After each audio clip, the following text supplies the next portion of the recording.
Judul penelitian: Pengetahuan masyarakat dalam mitigasi bencana banjir di Desa Penolih, Kecamatan Kaligondang, Kabupaten Purbalingga. Bab 1. Pendahuluan. Latar belakangnya, banjir adalah peristiwa terbenamnya daratan oleh air. Banjir merupakan fenomena alam yang terjadi di berbagai negara termasuk Indonesia. Banjir dapat disebabkan oleh air sungai yang meluap ke lingkungan sekitarnya dan aliran permukaan yang berlebihan dengan intensitas curah hujan yang tinggi, serta dengan durasi yang lama. Yang kedua adalah rumusan masalah. Yang pertama, bagaimana cara masyarakat dalam mengatasi banjir. Yang kedua, mengapa masyarakat perlu sigap dalam menangani banjir. Yang ketiga, apa yang akan terjadi jika masyarakat tidak memahami tentang banjir. Yang ketiga adalah tujuan penelitian. Yang pertama, melakukan penyuluhan tentang bahayanya banjir.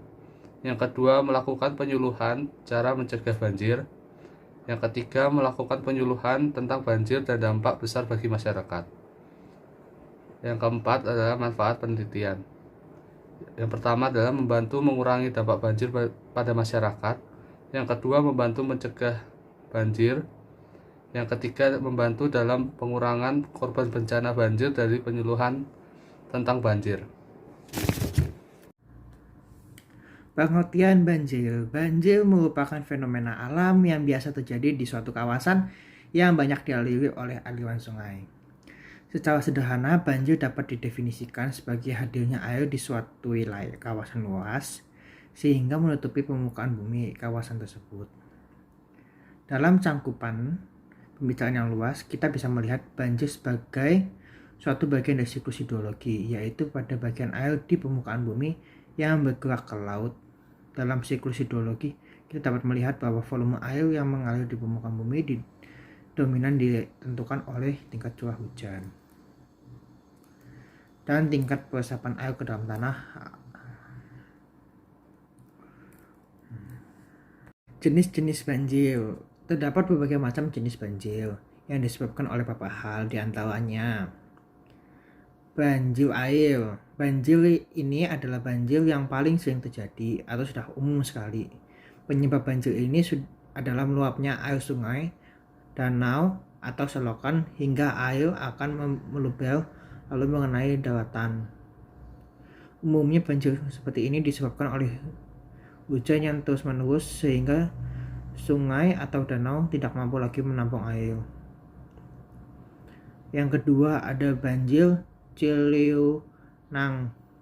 Adalah jenis banjir yang satu ini hampir sama dengan banjir air. Namun banjir Ciliwunang ini disebabkan oleh hujan yang sangat deras dengan debit air yang sangat banyak. Banjir akhirnya terjadi karena air hujan yang melimpah ini tidak bisa segera diatasi mengalir melalui saluran atau selokan di sekitar rumah warga. Jika banjir air dapat terjadi dalam waktu yang cukup lama, maka banjir Ciliwunang ini adalah banjir dadakan atau yang langsung terjadi saat hujan tiba.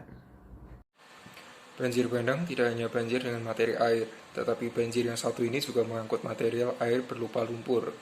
Banjir seperti ini jelas lebih berbahaya daripada banjir air, karena seseorang tidak akan mampu berenang di tengah-tengah banjir seperti ini untuk menyelamatkan diri. Banjir bandang mampu menghanyutkan apapun karena daya rusaknya sangat tinggi. Banjir ini terjadi di area pegunungan, di mana tanah pegunungan seolah longsor karena air hujan, lalu ikut terbawa air ke daratan yang lebih rendah. Biasanya banjir bandang ini akan menghanyutkan sejumlah pohon-pohon hutan atau batu-batuan berukuran besar. Material-material ini tentu dapat merusak pemukiman warga yang berada di wilayah sekitar pegunungan. 4. Banjir rob atau laut pasang adalah banjir yang disebabkan oleh pasangnya air laut. Banjir seperti ini kerap melanda kota Muara Baru di Jakarta. Air laut yang pasang ini umumnya akan menahan air sungai yang sudah menumpuk, akhirnya mampu menjebol tanggul dan menggenangi daratan. Banjir lahar adalah banjir yang dihasilkan dari erupsi Gunung Merapi. Erupsi ini kemudian mengeluarkan lahar dingin dari puncak gunung mengalir yang ke daratan di bawahnya. Lahar dingin ini mengakibatkan pendangkalan sungai, sehingga air sungai akan mudah meluap dan dapat meluber ke pemukiman warga. Banjir lumpur. Banjir lumpur ini identik seperti yang terjadi di Sidoarjo, yaitu banjir Lapindo. Banjir lumpur ini terjadi karena keluarnya lumpur dari dalam bumi. Banjir ini tidak hanya mengeluarkan lumpur, tapi juga mengandung gas kimia berbahaya di dalamnya. Penyebab terjadinya banjir. Yang pertama, saluran air yang buruk pada kota-kota besar seperti Jakarta, Bandung, dan yang lainnya. Kerap terjadi biasanya dikarenakan saluran air yang mengalirkan air hujan dari jalan ke sungai sudah tidak terawat. Banyak saluran air di perkotaan yang tertutup sampah dan memiliki ukuran yang kecil, bahkan tertutup beton bangunan sehingga fungsinya sebagai saluran air tidak dapat berjalan sebagaimana mestinya. Lalu kemudian terjadi genangan air di jalanan yang menyebabkan banjir. Yang kedua, daerah resapan air yang kurang. Selain karena saluran air yang buruk, ternyata daerah resapan air yang kurang juga mempengaruhi suatu wilayah dapat terjadi banjir. Daerah resapan air merupakan suatu daerah yang banyak ditanami pohon atau yang memiliki danau yang berfungsi untuk menampung atau menyerap air ke dalam tanah dan disimpan sebagai cadangan air tanah. Akan tetapi, karena di daerah perkotaan sering meningkatnya bangunan yang dibangun, sehingga menggeser fungsi lahan hijau sebagai resapan air menjadi bangunan beton yang tentunya menghambat air untuk masuk ke dalam tanah, sehingga terjadinya genangan air yang selanjutnya menjadi banjir. Yang ketiga, penebangan pohon secara liar. Pohon memiliki fungsi untuk mempertahankan suatu kontur tanah untuk tetap pada posisinya sehingga tidak terjadi longsor. Selain itu, pohon juga memiliki fungsi untuk menyerap sebagaimana telah disebutkan pada poin sebelumnya. Jika pada wilayah yang seharusnya memiliki pohon yang rimbun, seperti daerah pegunungan, ternyata pohonnya ditebangi secara liar, maka sudah pasti jika terjadi hujan, maka daerah tersebut air hujannya tidak akan diserap ke dalam tanah, tetapi akan langsung mengalir ke daerah rendah. Contohnya daerah hilir atau perkotaan dan perdesaan yang menyebabkan banjir. Yang keempat, sungai yang tidak terawat. Sungai sebagai media mengalirnya air yang tertampung dari hujan dan saluran air menuju ke laut lepas tentunya sangat memegang peranan penting pada terjadi atau tidaknya banjir di suatu daerah. Jika sungainya rusak dan tercemar, tentu fungsinya sebagai aliran air menuju ke laut akan terganggu dan sudah pasti akan terjadi banjir. Biasanya kerusakan yang terjadi di sungai yaitu endapan tanah atau sedimentasi yang tinggi, sampah yang dibuang ke sungai sehingga terjadi pendangkalan, serta fungsi sempadan sungai atau bantaran sungai yang disalahgunakan menjadi pemukiman warga. Dan yang terakhir, kelima, kesadaran masyarakat yang kurang baik. Sikap masyarakat yang kurang sadar terhadap lingkungan juga ternyata sangat berpengaruh pada beresiko terjadinya banjir. Sikap masyarakat yang kurang sadar mengenai membuang sampah pada tempatnya, menjaga keasrian lingkungan, dan pentingnya menangani pohon menjadi faktor yang sangat penting untuk terjaganya lingkungan dan agar terhindar dari bencana banjir. Selain dapat menghindarkan banjir, sikap peduli lingkungan juga dapat menyehatkan dan tentunya akan meningkatkan taraf hidup masyarakatnya. Dari kelima faktor di atas, memang nampaknya kesadaran dari masyarakat untuk menjaga lingkungan sekitar sangat penting agar dapat terhindar dari banjir.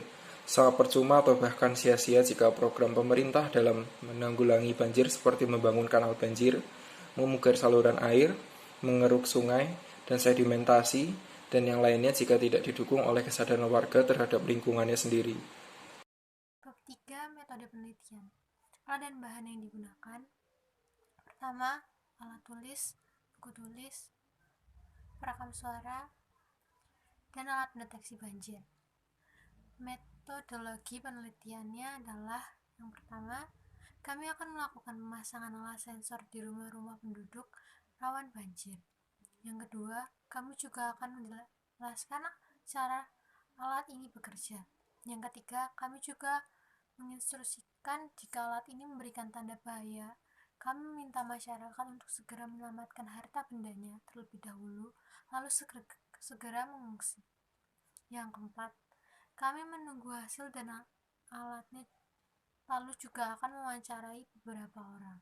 Sekian, terima kasih. Bab 4. Analisis hasil penelitian. Hasil penelitian. Survei mengatakan, jika kita menggunakan sensor banjir yang berbasis Arduino dengan sensor ultrasonik ini dapat membantu masyarakat dalam menyelamatkan harta bendanya, karena sensor ini dapat mendeteksi banjir, jadi masyarakat dapat mengungsi terlebih dahulu dan mencegah berbagai penularan penyakit yang biasa dapat ditularkan melalui banjir. Lalu pembahasan. bahwa banjir bisa datang kapan saja dan tidak tahu kapan akan terjadi.